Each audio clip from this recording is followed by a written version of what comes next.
Unsolicited advice. What you whispering for? Yo, what's unsolicited advice? Take it or leave. Okay, so today I just wanted to make a quick video, real quick. This is pretty much the do's and don'ts of dating. So I got 10 do's and 10 don'ts. Okay, so we're gonna try to run through these real quick. You can use them at your discretion. Feel free to comment or give your opinion on those as well. So we're gonna start with the don'ts. The number one don't is don't lie. When going into the dating scene, be as honest and forthright as possible because you want to pick the right person for you. Just because somebody looks good or you're really attracted to them or whatever it is, don't steer away from your plan and your path. Be honest. You want them to know who you are so you know it's a good fit for your life. Number two is self entitled. Don't be self entitled. We all want things. We all expect a certain standard or whatever. Yeah. But when dating, you're just starting off, you're just getting to know each other. So don't come in entitled, demanding things or trying to set some type of ungainable standard, or whatever it is. It's not cute. We tend to do this a lot, but it's not fair to the people that are trying to get to know us, because they're going to get the wrong opinion of you. I know you're trying to lay it all out there. You're trying to make sure that the person understands what you expect, but that comes with time. Find out if they earned that spot first. Number three of don'ts is don't have an attitude. Don't come in with an attitude. Don't think it's cute to just be constantly sassy or whatever. You know, maybe a little tease here and there is okay. Maybe it's a little attractive, but at some point you got to stop. It may be attractive when you first meet somebody. It's like, oh, okay, this person got a little life to them. But no, it's not good to have an attitude, and don't say, oh, well, somebody just needs to learn how to handle me or they need to learn how to deal with me or you just don't know how to take me. No, that's not the point. Nobody should have to handle you, or deal with you. Those are not good words to use. So, I wouldn't use that to say that just to make an excuse for having an attitude. Be kind, be sweet. You want that person to be like that towards you. So that doesn't give you a license to have an attitude towards them. Number four is don't feel like you have to prove anything. Yes, you want to talk about things. Yes, you want to be honest. You want to be forthright with the person that you're trying to date. But don't go on some, crusade to prove something, to prove that you got money or to prove your status or to prove that you're, a superwoman or a superman. Just be yourself. At the end of the day, sometimes that's all you got is each other. Doesn't matter what type of top level job that you have. You know, uh, it doesn't matter any of that stuff. You know, you just have to make sure that you're being as transparent as possible and not trying to spend most of the time proving something that you're either not or something that you can't possibly keep up with. Uh, Number five is don't get cocky. Don't get cocky. This probably goes for the guys, but girls can be cocky too, but mostly guys, Like I said, don't try to show off. Don't try to be flashy. Like I just said, sometimes that's something that you can't constantly keep up with. Sometimes it's hard to attain or to maintain. Your raw truest self is what you should always pertain. There's times where you're going to go out on an event or go out somewhere, and it's time to it's always a time and place for everything to show your personality and show off a little bit. But to be cocky, while you're dating somebody, it might be cute at first, but after a while it's a turn off. um, it makes people feel like you're trying to hide something. um, Number six, don't bring up the past. The whole point of dating is that you're focusing on your future. So the more you bring up your past, the more you're bringing up red flags. You're showing this person, okay, this is what I got to deal with. Oh God, this is another hurdle that I got to jump over. Here's another person that's going to bring a bunch of stuff that I have to deal with, and all I want to do is just find somebody, that can be in a companion or a partner, in life. Um, Number seven, don't put up your walls. What's the point of you dating if you're going to put up your walls? Pretty simple as that. Don't be defensive. Number eight, focus on who that person is. Don't focus on the physical. I think that's probably that may be number one because we all, there's a reason why you chose to go on a date with somebody. Usually there's a physical attraction, but if that's all you're focusing on, you're going to miss all the red flags. You're going to miss everything.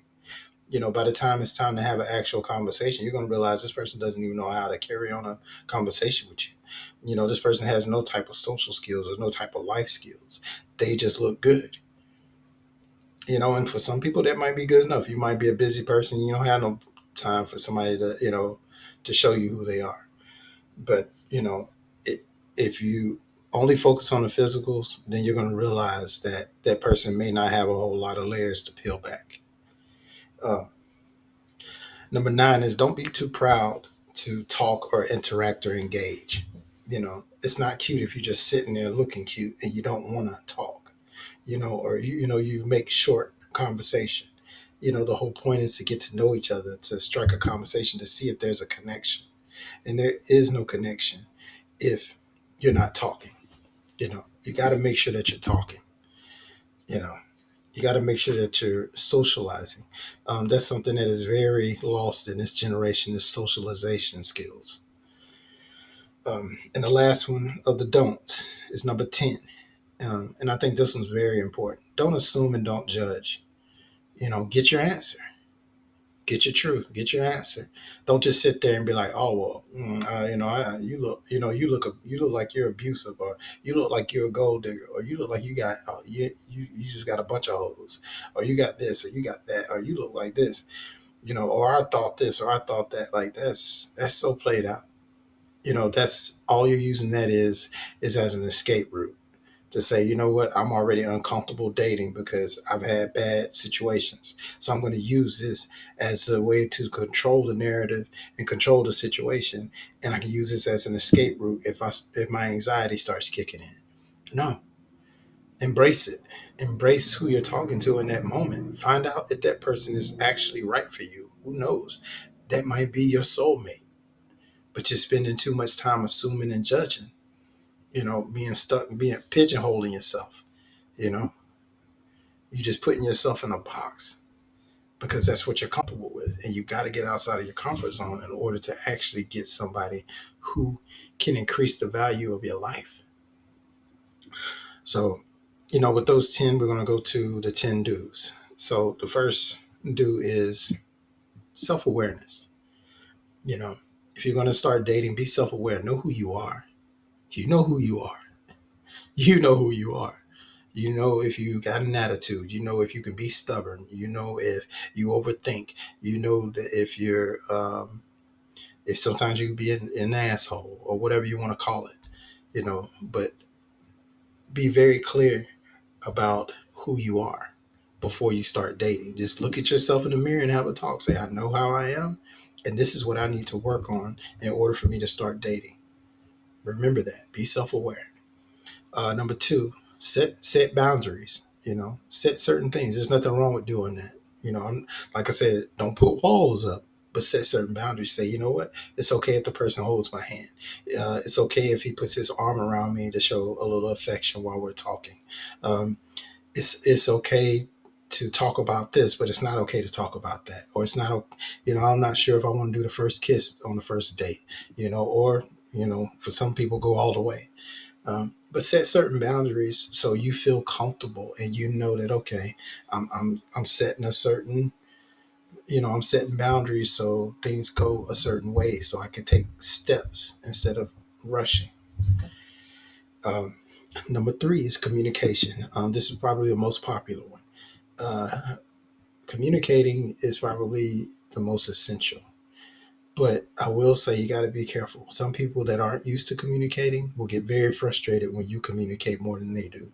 So you got to watch out for that too. They'll try to make it seem like, oh, well, you're paying too much attention to me and you're figuring me out, and I don't like that. It's like, no, I'm just communicating. I'm communicating with you. I'm showing that I'm paying attention to you. So you got to watch that too. But communication is great. Um, because it keeps people from overthinking, or like I said earlier, number 10, assuming. you know a lot of this stuff ties back to each other. So yeah, you don't want to assume. Best way not to assume is to communicate, so and I'm not talking about text messages, because we all know some people take text messages too literal. And they get a scenario in their head that you mad at them or something. By the time you meet them, you're looking at them like, what are you mad about? Well, I thought you were mad. Bad communication. Sometimes you need to talk over the phone or face to face. You know, we got to work on our social skills, people. It's bad out here. Um, Number four is patience. Be patient with someone, um, and be patient with yourself. Don't be in a rush. Just because something feels good doesn't mean it's going to last forever.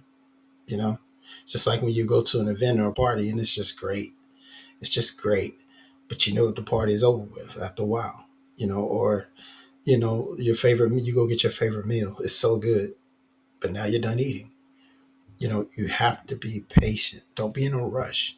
You know, Things take time. So enjoy the journey. Don't just be quick to go straight to the finish line, because there's a lot of things that you have to pay attention to before you even get there. And that's not me being it's not me being hard headed or saying, oh, well, I gotta wait forever. I'm not saying wait forever, but you do have to be patient. Number five, and probably maybe the most important do. I'm not sure. It's up there with communication, but respect. Everybody wants to be respected, and you make sure that you also get your respect too in turn. Respect the person. Yes, yes, ma'am, whatever, whatever they prefer. Holding the door for them, or if it's a man, complimenting him on if he dressed nice. Just a little respect. Appreciating uh, what one does for a living, or what one is going through, or whatever y'all conversation is about, or just how y'all move. Try to respect each other's time, everything. Number six, make sure you definitely want to make plans and do activities. You know, Always try to make sure that there's something going on. If not every week, every 2 weeks. If you're really, really busy, maybe once a month. You know, Try to plan something just to show, for one, that you're still interested. You're still interested. You still like the person, and pretty much just to have a little fun. Show the other side of yourself. Number seven, always be looking for gradual progress. Check back to see if you're making progress with the person. Sometimes that'll let you know whether you need to go forward or not. But just, always be looking at the gradual progress. Is there being progress made in, in the dating scene, or dating someone? Number eight, set a time. And this kind of goes back with the gradual progress, but set a time and a date to move forward. So if you've been dating for a while, you probably want to start, setting a time and a date to say, okay, I think at this will be a good time. Now, fellas, women are a little tricky when it comes to this, because, if they feeling you, they want to know right then and there, right now, and the clock starts ticking once they like you. Sometimes they're not even going to tell you that they're in their feelings about you, but the clock is ticking. So you have to be careful about how long this is.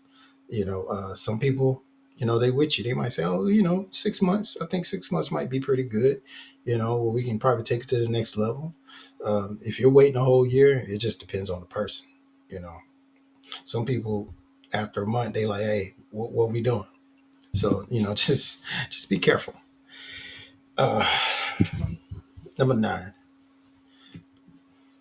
don't waste each other's time. You know, Appreciate each other's time while you're there. Okay. Number nine, appreciate each other's time. Cherish the moments, the time that people have, because a lot of us don't have a lot of time. We're very busy. Some of you have kids, so any little time you have is precious. Any little time you have is precious. So anytime somebody makes time for you, respect that, appreciate it. Don't waste their time. But make time for the person. Okay, appreciate each other's time and make time.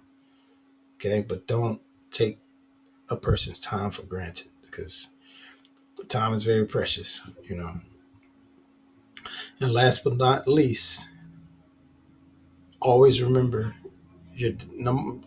This may be the number one dating dude. I don't know, but it might be number one to some of y'all. But it's a companionship, not a dictatorship. So you're in it for companionship. You want to find the right companion for you, somebody that fits your life. You're not in there to make demands and make statements and you got to follow my rules. No, you definitely don't want to do that. Doing that only tells a person that, for one, you have no confidence in yourself. Two, you're insecure. Three, you're overbearing. And four, you're controlling. And five, you have no clue what you're doing. A person that knows what they're doing doesn't need to do all that. They've already had plans going on in their head, but they're observing. They're seeing how things go. They're going back to being patient. They're going back to communicating. They're going back to respecting the person. They have self-awareness that, yeah, I think sometimes I do overthink, but let me step back and observe. So like I said, it's a companionship, not a dictatorship. It's not about what you want. It's about what we want. So those are my 10 do's and my 10 don'ts. I hope that y'all got something out of this. I'm sure not everybody's going to agree with what I have to say, but you can, leave comments. Let me know what you think about it. And also, I just want to leave y'all with this. My next one will be about marriage, whether we should change things about it or not. But I want y'all to take what I said today to heart. We need to get back to dating, not treating people like property, but dating, getting out there. Maybe you want to date a person this week and everything went good, but next week you might want to go out on another date to see what fits you. There's nothing wrong with that. Stop making people make you feel like that's a bad thing. No, the whole idea is to go out here and see what works for you. So get out there, see what works for you, and hopefully I'll see you around. Once again, it's just unsolicited advice. You can take it or leave it. This motherfucker don't miss. No, he's fucking good. That motherfucker don't miss, man. He's good. In the heat of battle, he don't miss. No. In the heat of controversy, he don't miss. No.